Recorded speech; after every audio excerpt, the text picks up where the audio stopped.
I'm Dr. Ananta Singh Raghuvanshi. I'm the chairperson for NAREDCO MAHI under the aegis of the Ministry of Housing and Urban Affairs. I have been associated with Wade Asia and our wonderful Vartika Dwivedi ji ever since the inception of Wade Asia. And this is one very wonderful initiative that Vartika ji has started, where women in architecture and design are not only being recognized, but they are encouraged, promoted, and felicitated as well. So I'm a very proud jury member today for these awards, and I'm very excited to be a part of this 3-day celebration of women in architecture, design, and engineering.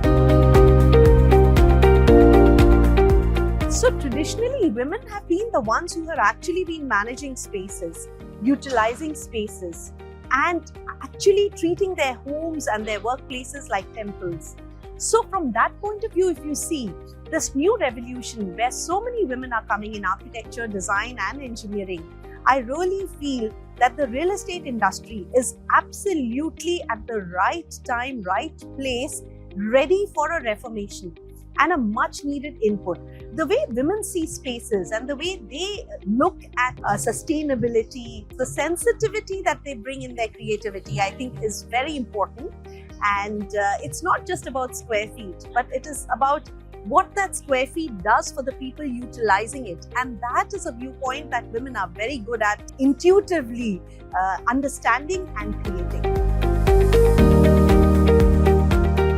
So India, as you know, is an ancient country. We have always had the best architecture, and we've had the best architects in our country. Even if you walk into a simple place in Jaipur, you'll see a restaurant which opened up in 1727. That's even older than a lot of countries. So with that wealth of experience and knowledge, Indian architects are by far, according to me, the best in the world. They don't do a copy cut paste model or a cookie cutter model. Every space is unique. And then we have our old ancient sciences like Vastu and others to dig into to make sure that the spaces are best utilized and best created, keeping the nature elements in mind. Today, the women are working very hard into bringing biophilic designs, and outside at the Wade Asia stalls, we just witnessed how they are creating best out of waste.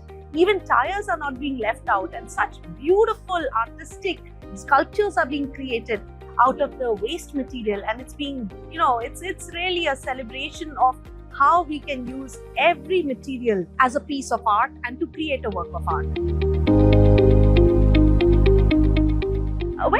Internationally, what is the requirement has to be understood very carefully. Also, locally obtainable materials are very important.